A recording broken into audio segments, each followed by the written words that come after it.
அல்ஹம்துலில்லாஹ் நஹ்மதுஹு வ நஸ்தஈனுஹு வ நஸ்தக்ஃபிருஹு வ நஊது பில்லாஹி மின் ஷுரூரி அன்ஃபுஸினா வ ஸய்யிஆத்தி அமாலினா மை யஹ்திஹில்லாஹு ஃபலா முதில்ல லஹு வ மை யுத்லில் ஃபலா ஹாதிய லஹு அஷ்ஹது அல்லா இலாஹ இல்லல்லாஹ் வ அஷ்ஹது அன்ன முஹம்மதன் அப்துஹு வ ரசூலுஹு அம்மா பஅத். எல்லா புகழும் புகழ்ச்சியும் அல்லாஹ் ஒருவனுக்கே உண்டாகட்டுமாக. அவனுடைய அமைதியும் கருணையும் நபிகள் பெருமானார் ஸல்லல்லாஹு அலைஹி வஸல்லம் அவர்கள் மீதிலும் அவர்கள் காட்டிய வழிப்படி மாத்திரம் வாழக்கூடிய அனைவர்கள் மீதிலும் உண்டாகட்டுமாக. பேரன்பிற்கினிய எல்லாம் வல்ல அல்லாஹ்வினுடைய நல்லடியார்களே, நாம் வாழுகிற இந்த உலக வாழ்க்கையிலே சரியான முறையில் வாழ்ந்து மறுமையிலே வெற்றி பெற வேண்டும் என்பதற்காக இறைவன் தன்னுடைய தூதர்களை அனுப்பி வைத்து அவர்கள் மூலமாக சரியான வழிகாட்டுதல்கள் எது என்பதையும் நாம் தவிர்த்து நடக்க வேண்டிய தவறான வழிமுறைகள் எது என்பதையும் இனம் பிரித்து காட்டி இருக்கிறான். அந்த வகையில் இந்த உலகுக்கு இறுதியாக அனுப்பப்பட்ட நபிகள் பெருமானார் ஸல்லல்லாஹு அலைஹி வஸல்லம் அவர்கள் திருமறை குர்ஆனை நம்முடைய வாழ்வியல் வழிகாட்டியாகவும் அதனுடைய முழுமையான விளக்க உரையாக தன்னுடைய வாழ்நாள் முழுவதையும் அமைத்துவிட்டு சென்றிருக்கிறார்கள். ரசூலுல்லாஹி ஸல்லல்லாஹு அலைஹி வஸல்லம் அவர்கள் காட்டிய வழிமுறைகள் படியும் திருமறை குர்ஆனுடைய வழிகாட்டுதல்கள் பிரகாரமும் யாரெல்லாம் இந்த உலக வாழ்க்கையை கழிக்கிறார்களோ அவர்கள் அத்தனை பேரும் நாளை மறுமையிலே வெற்றி பெறுவார்கள் என்றும், இந்த வழிகாட்டுதல்களுக்கு மாற்றமாக வாழக்கூடியவர்கள் கண்டிப்பாக நாளை மறுமையிலே தோல்வி அடைவார்கள் என்கிற செய்திகளையும் புனிதமிக்க இஸ்லாமிய மார்க்கம் நமக்கு கற்றுத்தருகிற அடிப்படையில் இந்த உலகத்தில் வாழுகிற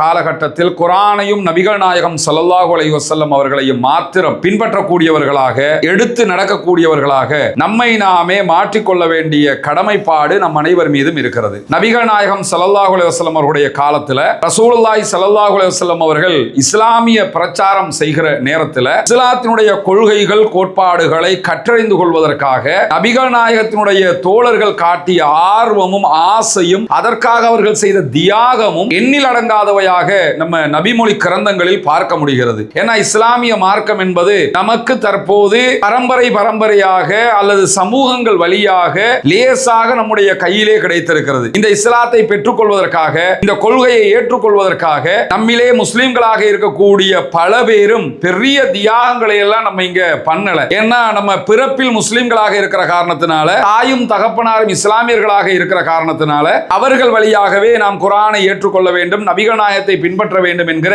அடிப்படை தத்துவம் நமக்கு கிடைத்துக் கொண்டே இருக்கிறது. எனவே இதை தேடி சென்று பெற்றுக்கொள்ளுகிற அளவுக்கு நபிகள் நாயகத்தினுடைய தோழர்கள் நபிகள் நாயகத்தோடு இணைந்து இந்த மார்க்கத்திற்காக செய்த தியாகங்களை போன்ற தியாகங்களை நாம் செய்வதற்கான தேவைப்பாடுகள் ஏற்படவும் இல்லை.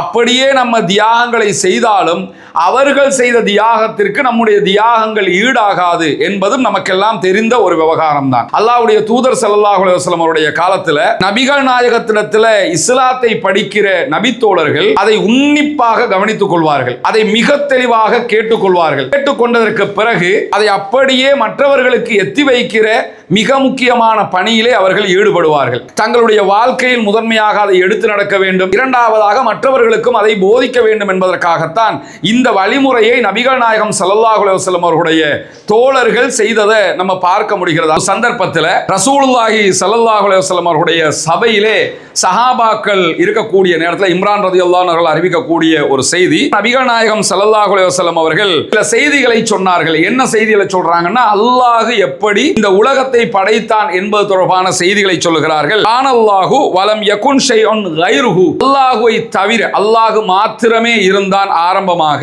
அவனை தவிர வேறு ஒன்றுமே இருக்கவில்லை, அல்லாஹ் மட்டுமே இருக்கக்கூடிய நிலையில என்னவெல்லாம் நடந்தது என்பதை ரசூலுல்லாஹி ஸல்லல்லாஹு அலைஹி வஸல்லம் அவங்க சொல்லும்போது, ஆதியில் அல்லாஹ் மட்டுமே இருந்தான், அவனுக்கு முன்னாடியோ அவனுக்கு பின்னாடியோ வேறு எந்த பொருளுமே இருக்கவில்லை. அல்லாஹ்வுக்கு முன்னாடி என்ன அப்படின்னு பாத்தீங்கன்னா, அல்லாஹ்வுக்கு முன்னாடி எதுவும் இல்லை, அல்லாஹ் மட்டும்தான் இருந்தான், அல்லாஹ்வுக்கு பின்னாடி அவன் படைத்தவைகள் இருக்கிறது, அதை தவிர வேறு எதுவுமே இல்லை, அவன் மட்டும்தான் இருந்தான் என்று சொல்லிவிட்டு அல்லாஹ்வுடைய தூதர் ஸல்லல்லாஹு அலைஹி வஸல்லம் அவர்கள் சொல்கிறார்கள், அல்லாஹ் தஆலா அதற்கு பிறகு தன்னுடைய அரியாசனமாக இருக்கிற அர்ஷை படைக்கிறான், அது தண்ணீருக்கு மேலாக இருந்தது அப்படிங்கிற செய்தியை ரசூலுல்லாஹி ஸல்லல்லாஹு அலைஹி வஸல்லம் அவர்கள் சொல்கிறார்கள். பிறகு வானங்களையும் பூமியையும் அல்லாஹ் தஆலா படைத்தான், அதற்கு பிறகு லவ்ஹுல் மஹ்ஃபூஸ் என்கிற பாதுகாக்கப்பட்ட ஏட்டை அல்லாஹ் தஆலா அதிலே வரக்கூடிய செய்திகளை, இந்த உலகத்தில் என்ன எல்லாம் நடக்கிறது என்கிற செய்திகளை எல்லாம் எழுதினான் என்கிற செய்திகளை ரசூலுல்லாஹி ஸல்லல்லாஹு அலைஹி வஸல்லம் அவர்கள் சொல்லுகிறார்கள். ஆரம்பத்தில் அல்லாஹ் தான் இருந்தா, அதுக்கப்புறம் என்னென்ன மாதிரி சம்பவங்கள் எல்லாம் நடந்தது என்கிற செய்திகள் எல்லாம் சொல்லி அப்படி கேட்டுக்கிட்டு இருக்கக்கூடிய நேரத்தில்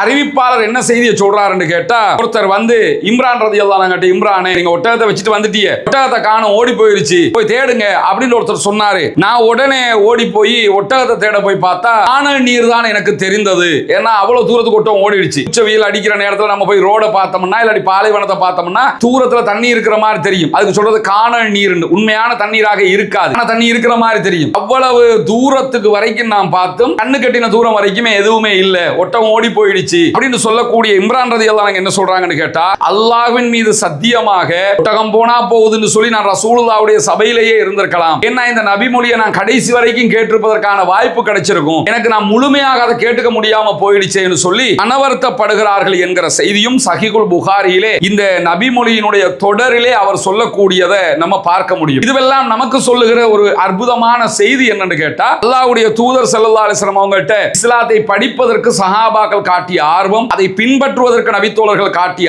ஆர்வம், அதை செயல்படுத்துவதற்கு நபித்தோழர்கள் காட்டிய ஆர்வம், எப்படியாவது ஒன்றை தெரிந்து கொள்ள வேண்டும், தெரியாமல் போய்விட்டால் எனக்கு இது தெரியாமல் போய்விட்டதே என்று அவர்கள் கவலைப்பட்டதில் இருந்து மார்க்கத்தை தெரிந்து கொள்வது எவ்வளவு முக்கியம் என்பதை நம்ம புரிந்து கொள்ள முடியும். அவர் சொல்லிட்டாரு, இவர் சொல்லிட்டாரு, அந்த ஆலிம் சார் சொல்லிட்டாரு, இந்த மௌலை ஃபத்வா கொடுத்துட்டாரு, இந்த மாதிரி கேட்டுக்கிட்டு போகாம நம்மளே நேரடியாக குர்ஆன் பல மொழிகளில் இன்றைக்கு அரபுல மட்டும் தான் இருக்குதா, தமிழ், சிங்களம், ஆங்கிலம், உலகத்தில் நமக்கு தேவையான எல்லா மொழிகளிலும் இன்றைக்கு குர்ஆனுடைய பிரதிகள் இருக்கிறது, நபிமொழி தொகுப்புகள் இருக்கிறது. நமக்கு தேவையான செய்திகள் ஒரு மௌலவி சொல்றாருன்னா அது இருக்குதா இல்லையா, உண்மையா பொய்யா, நாம் நேரடியாக ஆதாரங்களோடு தெரிந்து கொள்வதற்கு ஆர்வப்பட வேண்டும். இல்லை என்று சொன்னால் அவர் சொன்னார் இவர் சொன்னார்னு மட்டுமே நம்ம நம்பிட்டு போற மாதிரி இருக்கும். இஸ்லாம் என்பது அவர் சொன்னார் இவர் சொன்னார் என்று நம்புகிற ஒரு மார்க்கம் அல்ல. நாமே நேரடியாக பார்த்து தெரிந்து கொள்ள வேண்டிய ஒரு அற்புதமான வழிகாட்டி என்பதை நாம் எப்பொழுதுமே மனதில் வைத்துக் கொள்ள வேண்டும். சஹீஹுல் புகாரில் வரக்கூடிய இன்னும் ஒரு சம்பவத்தை நீங்க எடுத்துக்கிட்டீங்கன்னா, ரசூலுல்லாஹி ஸல்லல்லாஹு அலைஹி வஸல்லம் உடைய மரணத்துக்கு பிறகு உமர் ரலியல்லாஹு அன்ஹுடைய ஆட்சி காலம், அவர் கலீஃபாவாக ஆட்சியாளராக இருக்கிறார்கள். அவர்களை சந்திப்பதற்கு அபூ மூஸா அஷ்அரி ரலியல்லாஹு அன்ஹு அவர்கள் வருகிறார்கள். சலாம் சொல்றாங்க, கலீஃபாவை ஜனாதிபதியை சந்திக்க வந்திருக்கிறாங்க, சலாம் சொல்றாங்க, பதில் கிடைக்கல. அவர் உள்ளுக்குள்ள ஒரு அலுவலாக இருந்துட்டாங்க. ஆனா அவருக்கு அபூ மூஸா அஷ்அரி ரலியல்லாஹு அன்ஹுடைய குரல் தெளிவாக புரிந்திருக்கிறது. சரி, அவர் வந்து நம்மளை சந்திக்கத்தானே வந்திருக்கிறாரு, இருப்பாரு, நம்ம சந்திக்கலாம்னு சொல்லிட்டு இருக்கிறாங்க. ஆனா எல்லா அலுவலை முடிச்சிட்டு போய் பார்த்தா அபூ மூஸா அஷ்அரி ரலியல்லாஹு அன்ஹு காணோம். காணோம்ன்றதோட இப்ப அபூ மூஸா அஷ்அரி ரலியல்லாஹு அன்ஹு குரல் கேட்டது, அவர் எங்கன்னு கேட்கும்போது அவர் வந்தாரு, நீங்க ரிப்ளை இல்லன்றதோட போயிட்டாரு, அவர் அழைச்சிக்கிட்டு வாங்க அப்படிங்கிறாங்க. வந்ததும் என்ன சொல்றாங்கன்னா, எப்பா வந்தீங்களே, சலாம் சொன்னீங்க, நான் வர்றதுக்குள்ள நீங்க போயிட்டீங்களேன்னும் போது அல்லாஹ்வுடைய தூதர் எங்களுக்கு இப்படித்தான் வழிகாட்டினார்கள். ஒரு வீட்டுக்கு போறோம், அஸ்ஸலாமு அலைக்கும்ங்கறோம், ரிப்ளை இல்ல, அஸ்ஸலாமு அலைக்கும்ங்கறோம், ரிப்ளை இல்ல, ஒரு 3 வாட்டி சலாம் சொல்றோம், ரிப்ளை இல்ல, கிளம்பி போயிடணும். அதை விட்டு ஜன்னலை திறந்து பார்க்கிறது, எட்டி பார்க்கிறது, வெள்ள 10 வாட்டி அடிச்சு பார்க்கிறது, இந்த வேலைகளுக்கெல்லாம் இஸ்லாம் அனுமதிக்கவே இல்லை. ஒருவரை சந்திக்க போனால் அவரை டிஸ்டர்ப் பண்ணாம நம்ம சந்திக்கணும். சலாம் சொல்லி பார்த்தோம், நான் பதில் கிடைக்கல, நான் திரும்பி போயிட்டேன், ரசூலுல்லாஹ் எங்களுக்கு இப்படித்தான் கட்டளை இட்டாங்கன்னும் போது உடனே இந்த செய்தி உமர் ரலியல்லாஹு அன்ஹுக்கு இதுக்கு முன்னாடி தெரியல. அதனால என்ன செய்யறாங்கன்னு கேட்டா, இதற்கு நீங்கள் ஆதாரம் கொண்டு வர வேண்டும். இப்ப நம்ம ஆதாரம் கேட்டா எல்லாத்துக்கும் ஆதாரம் கேட்கிறீங்க, இப்படி